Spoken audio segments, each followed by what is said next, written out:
I think for this kind of encounter a theory from the Western international relations and politics, it doesn't help in this today's world because we have seen over the past 200 and 300 years, especially during the colonial rules, many people, especially from the global south, including China, including India, have suffered a lot. The heart of the Asian civilizations like China and also India and also from Pakistan, we cherish the peace, the harmony. Harmony is in the bottom heart of the Asian people. So I think we can put forward these kind of peace proposals to bring the peace, to bring harmony to this region and also the regional security platform. I think that will play a solid role for Asian integration and Asians development. And also, of course, with the BRI, for example, like the CPEC and also other flagship projects between China and Southeast Asia, like China-Laos Railway, all have enhanced the connectivity and paved a solid role for cross-border trade. And a lot of people, a lot of young generations are getting benefits from those the cross-border trade,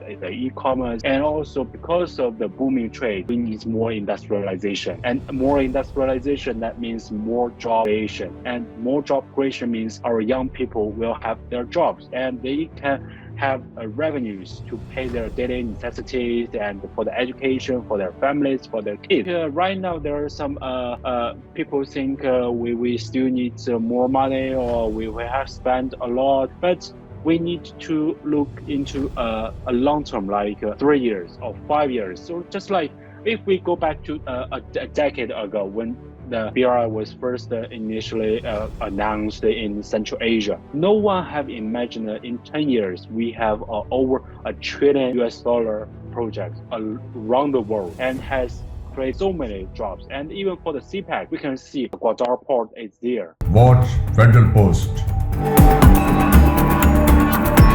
Bold and independent.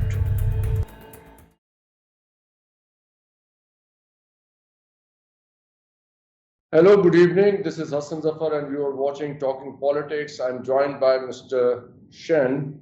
He is a reporter at CGTN Network of China, and he is an expert on BRI, Belt and Road Initiative, and international relations. Mr. Shen, welcome to Talking Politics. Yes, thank you. Thank you for having me in this program.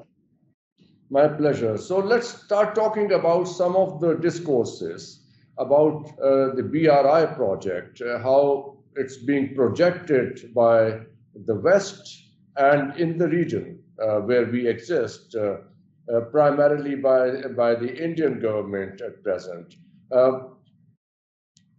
Let's start by talking about how Indians are looking at the BRI project. And I'm sure you are aware of the Indian history and the role of East India Company in it. So in a way, the BRI project, and especially when the CPEC started in Pakistan, it was discussed by the Indians that it is like an East India Company coming into this land for primarily initially for trade and then taking over the country, becoming the British Raj. How does it, how do you explain this thing for our audience? All right, so I think this is one of the biggest misperceptions I have heard from the past decades. And you see for the BRI project, it emphasizes the partnership and to have this agreement and also the achievements will be shared by the parties involved.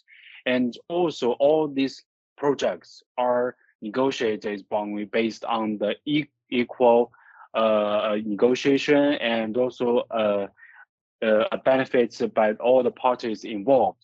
So I think from the Indians' perspective, they just borrow this kind of colonial mentality from the West, but it doesn't follow the true intention and the true the goals or the intentions of the BRI. It is to enhance the connectivity, because for connectivities there are so many proposals they have pushed for this kind of connectivity, either from the infrastructure part or the soft link like the direct flights, the people-to-people exchange. So the connectivity has been emphasized a lot for the BRI. So all the partners, as you can see, over 160 countries and partners have inked agreements on the BRI cooperation. So it is based on the equality and also the mutual benefits, and this has generated a win-win result. So that is a global shared perspective. So this is the true essence of the BRI. Right. Thank you very much for explaining this for us. You said the colonial mentality in India. Do you think it still prevails in the Indian minds what they have been through historically, and how is it viewed from the Chinese perspective? What the Indians are doing there? There is massive Western slash American investment in India going on, and it's being projected and being viewed as a power that's being erected to dominate the Pacific area, where presumably Chinese influences. So a power that's being prepared to counter the Chinese influence in the region. So, my major was international relations when I was in the university.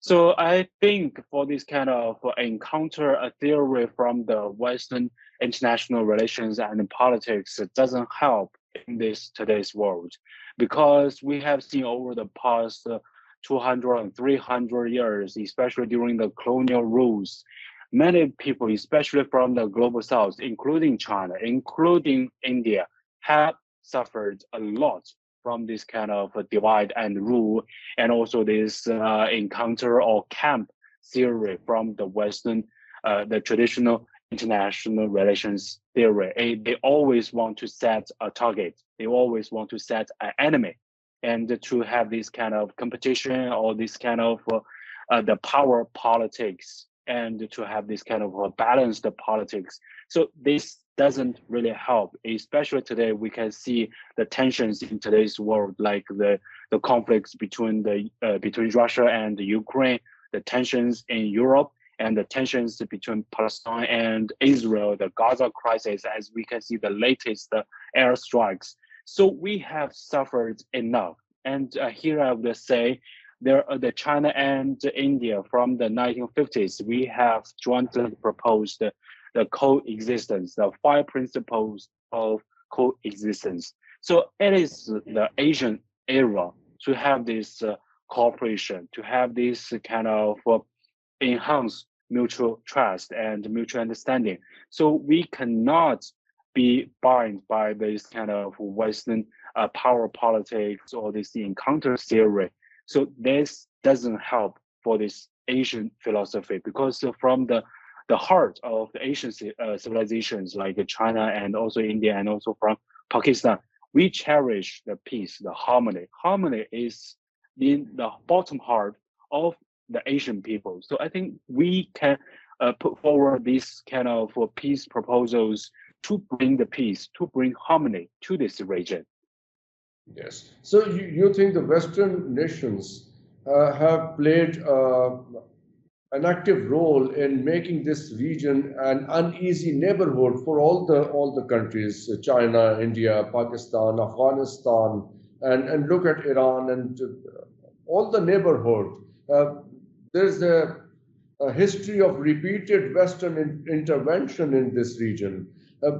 What is the way out for us? What do you think? I think for nowadays, like we can see, we have the regional blocks and also like the BRICS, the new mechanism formed with a lot of emerging economies, and also it's a BRICS Plus platform, and also like Shanghai Cooperation Organization, the SAO, which Pakistan and India are all member of this international organization.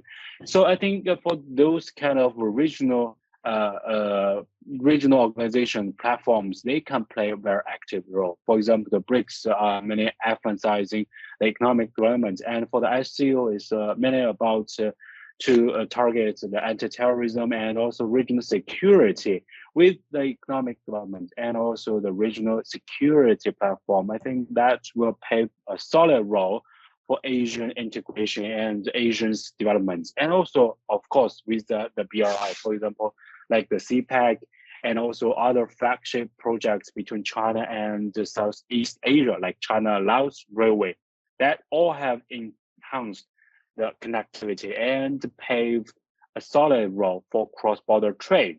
And a lot of people, a lot of young generations are getting benefits from those the cross-border trade, the e-commerce, and also because of the booming trade, we need more industrialization. And more industrialization, that means more job creation. And more job creation means our young people will have their jobs and they can have revenues to pay their daily necessities and for the education, for their families, for their kids.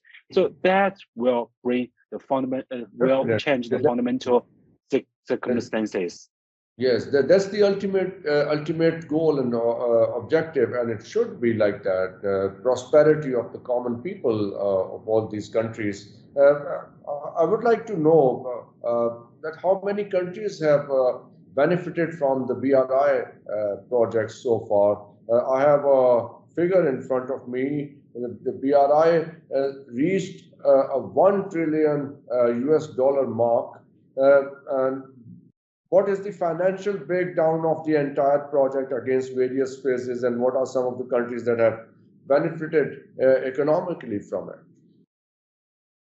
Yes, because previously I have been working for Chinese companies for this financial part in the BRI project, and I know the process.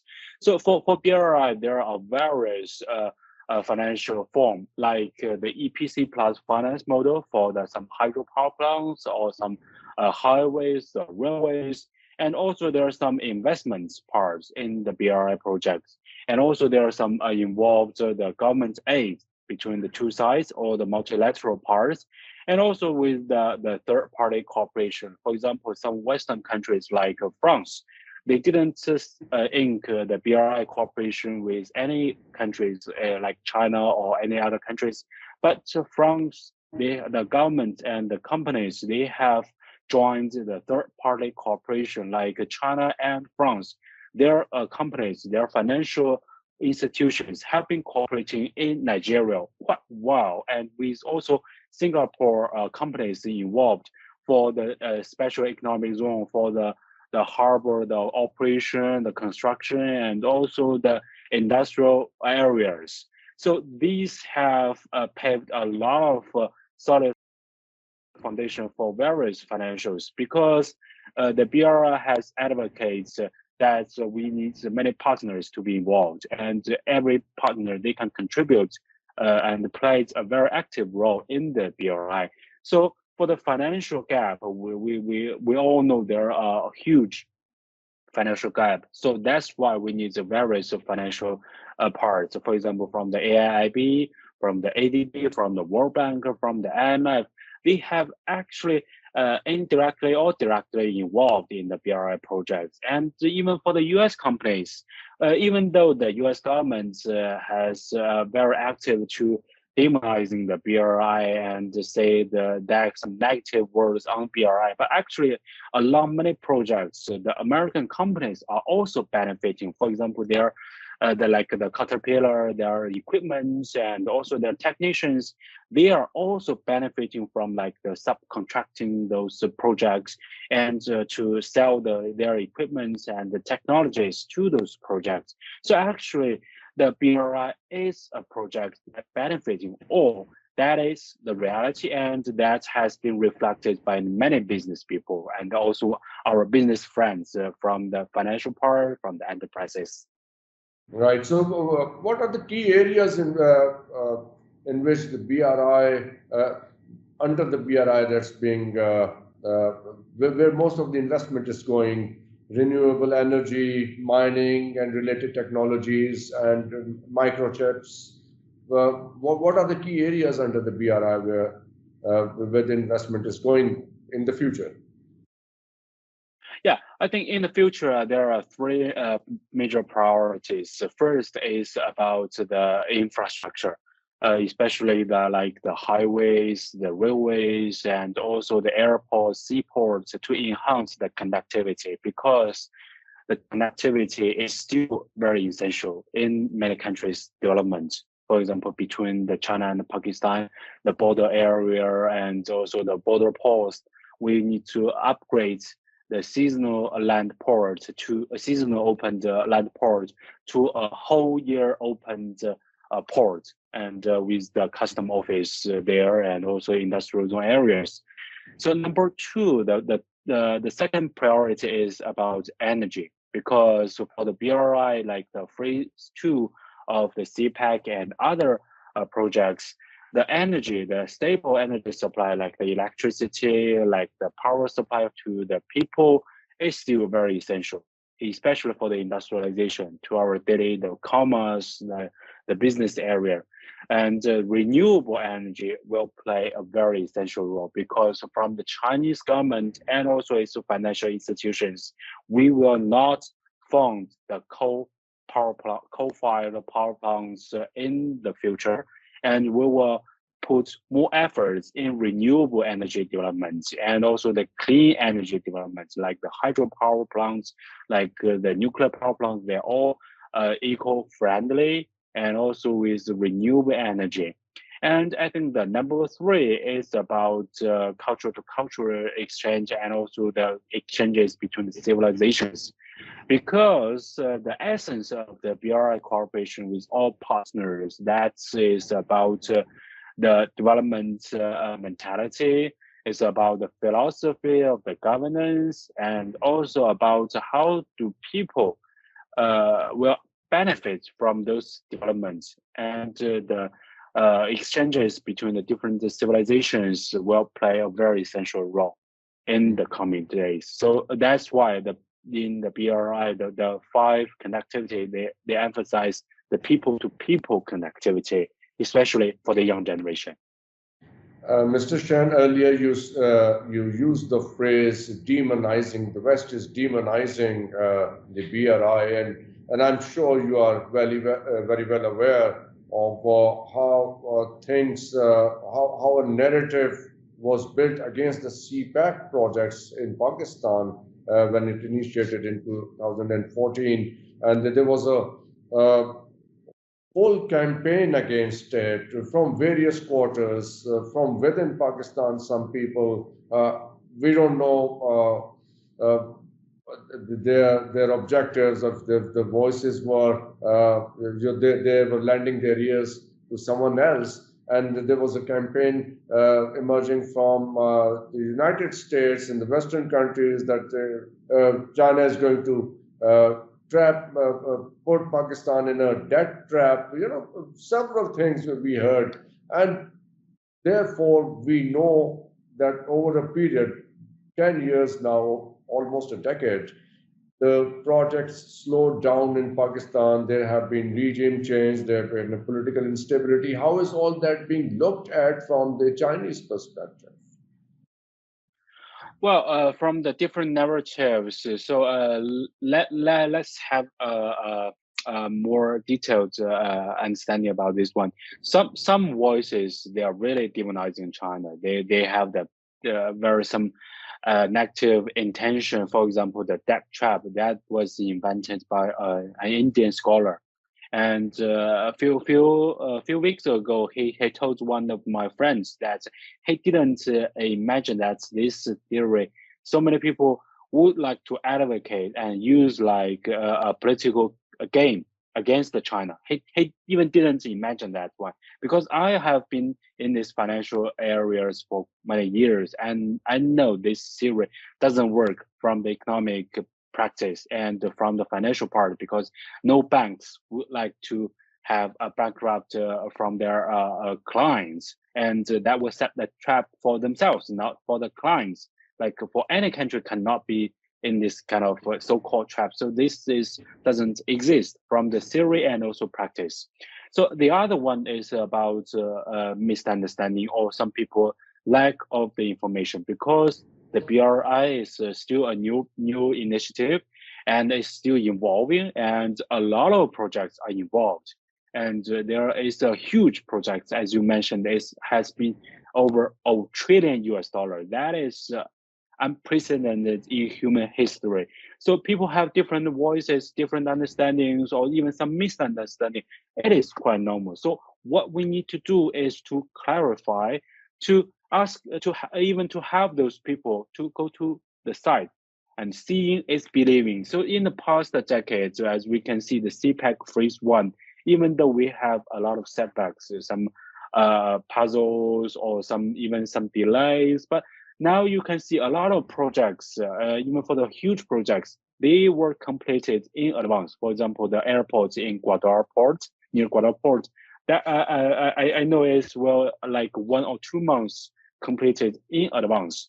And so you see, because it is sometimes it's because of the design. You see, for the technical issues, I have been involved in many BRI projects, and I know sometimes like you have the technical drawings, and sometimes you have the shift of the government, the elections, and the shift of ministers. So that is quite normal. So you see, for the phase one, now we have the summarize of what we have achieved in the phase one of the CPEC, and what lessons we have learned. Like we need early preparation, we need early design, and we need more top-down communication, the mechanism to implement that one. So in the phase two, I think a lot of work will be implemented more smoothly, and with a good foundation of the phase one of the CPEC and the determination of the two sides, I think phase one will be accelerated in the coming days. You are aware of many power projects in Pakistan, Yes. and there is this metro train in Lahore that was part of Yeah, the CPEC. the orange line. And I don't know if it was originally part of it, but a lot of money was spent on it. And there have been media reports about some extra spendings on this project, and it was very critically viewed by the local public as well. And, in a way, kind of unnecessary spendings on this project in Lahore. So then Mr. Khan's government comes in 2018, and we hear that his government adopts a policy of slowing down the CPEC projects. But then we came to know that they were, in a way, renegotiating the TORs. I don't know how far that is correct. And this CPEC authority is created in Pakistan, then dismantled. And then so a lot was going on in the background without any transparency on the Pakistani side. So so there have been speculations that what's been going on, how things have been slowed down, why things have been slowed down, was there international pressure? Today, we also hear that the IMF is putting pressure on slowing down CPEC projects. They want Pakistan to withdraw from it completely or partially. Would you like to clarify these matters for us as far as you understand? I think for any projects, like what we have learned from China's development, like the initial investment, there is always very huge, because you need to put set a very solid foundation for the economic development. You need the power generation, you need the power transmission line, and you need industrial park, you need the highways, the seaport, the railways, the metro, like what has been built, the orange line in Lahore. I Yes. think those will boost the economic development.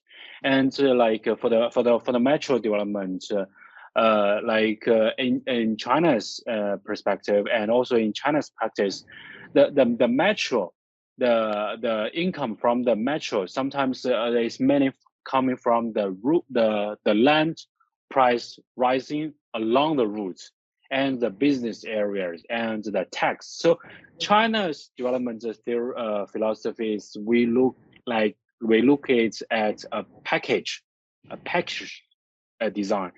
For example, like the railway, the profits from the railway, the highways, there is limited.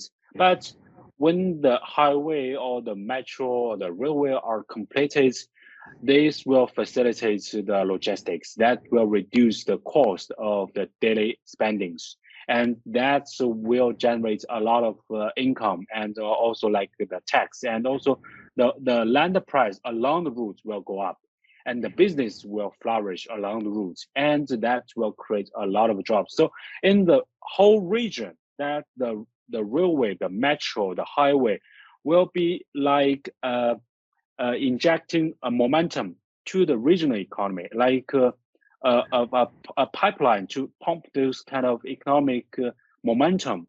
So I think right now there are some people think we still need more money, or we have spent a lot, but we need to look into a long term, like 3 years or 5 years. So just like if we go back to a decade ago when the BRI was first initially announced in Central Asia, no one have imagined that in 10 years we have over $1 trillion US projects around the world, and has created so many jobs. And even for the CPEC, we can see the Guadar port is there, and also a new airport is there. The Orange Line is here. So even in 10 years, 10 years ago, no one could imagine we can build this. And also like the Dasu hydropower plants, and also about the nuclear power plants.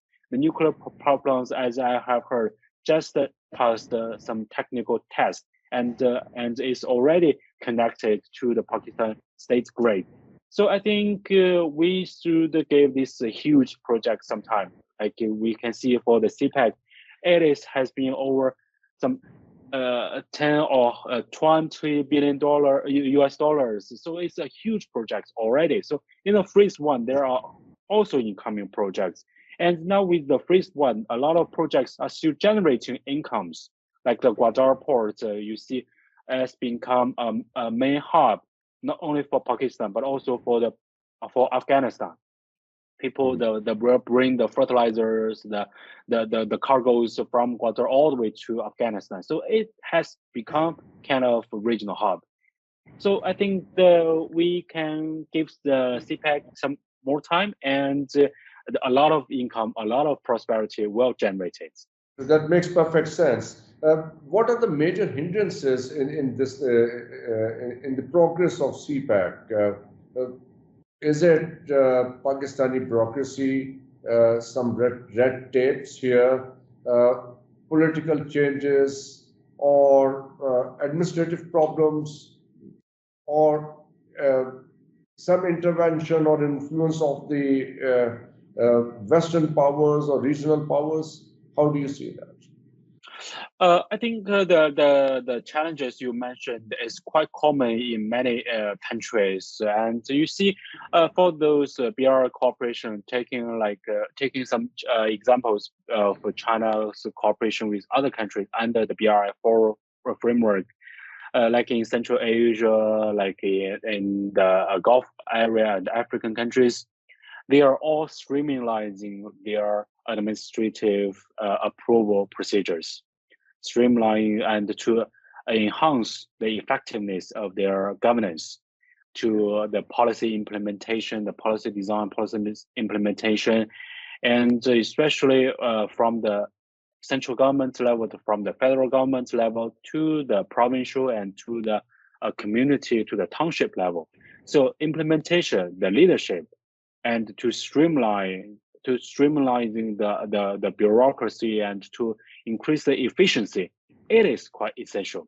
Because you see, for BRI projects now, it is more driven by those business areas. For example, you have the industrial zone in Pakistan, like in Lahore, other areas. You want the foreign direct investment, and every country is competing in the global stage. And Yes. why the global companies they invest here? Because the favorable policy, the streamline,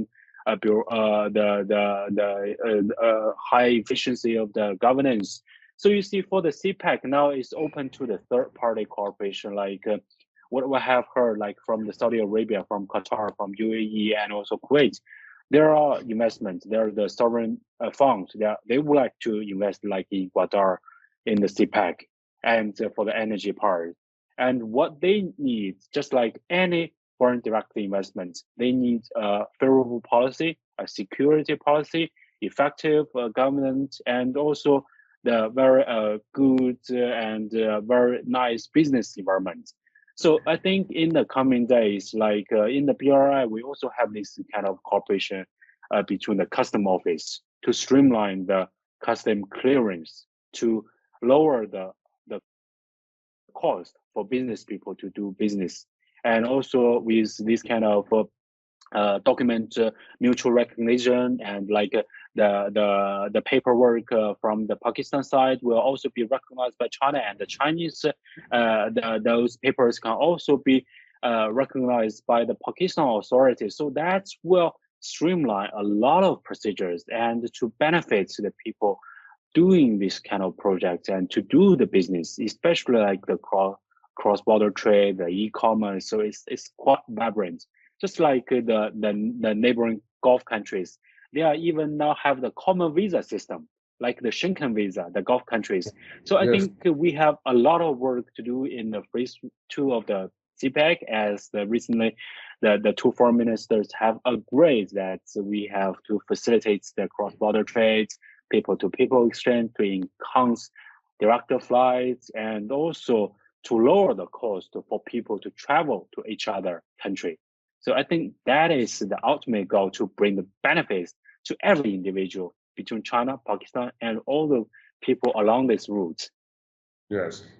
We also heard in the international media that the Chinese economy is slowing down. And we understand that if you float this information in the market that economy is slowing down, then people will be reluctant to put money in the stocks or in other projects or foreign direct investment, as you said. How far is that connected to Chinese economy slowed down or is slowing down? Yes, for the China's economy, last year have been studied in China's top university about the economy part.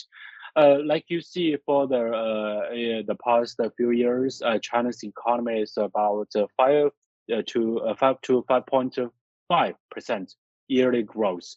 So that if we compare to the past 4 decades, like every year we have that double-digit economy, you see, it's kind of a slowdown. But if you look at the economic size of China, Yes. even with like a 5 to 5.5% growth, that has surpassed the previous, like the double digit growth. So that is one issue. The number one is about now the China's economy is shifting its structure to have more like a high tech driven. So like you need to have more investments in those high tech industries, like the chips, like the AI, the 5G, the bullet train, and those will be the engines for China's economy. Taking the China's western province like Xinjiang or Tibet, which also borders Pakistan. So you see in Xinjiang, China is investing billions of US dollars to upgrade the railway system, and we're all the way to connect with China-Pakistan border area. So that will be the driven force for China, the driving force for China's economic development.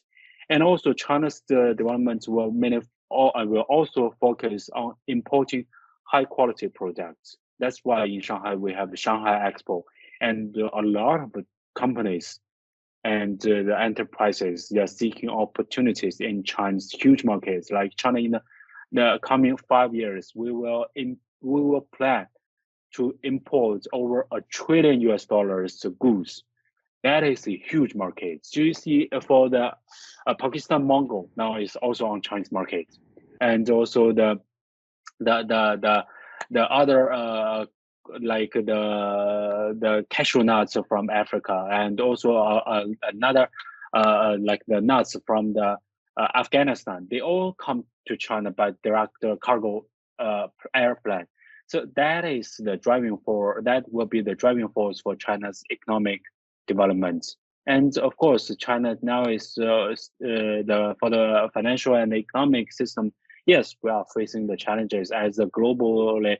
They are facing like the inflation, the U.S. the Fed system is increasing the U.S. Dollar rate, and so that's have exported the kind of pressure to the emerging markets. So the challenges we are facing is quite common for many countries, but China is still finding a solution to address that. And especially you see China's population is very huge, and for those rural areas, and also for the industrialization, for the urbanization, that will also generate a lot of market, and also the for the economic boom. So you see for the past 2 or 3 months, the economic performance is quite well compared to last year.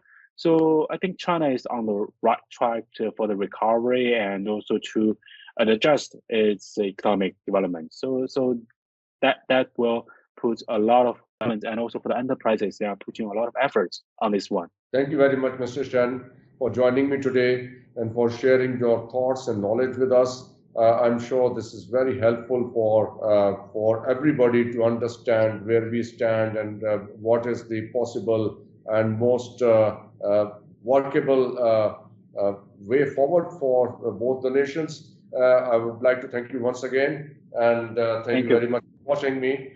Bye-bye. Thank you. Bye-bye. Thank you for having me here.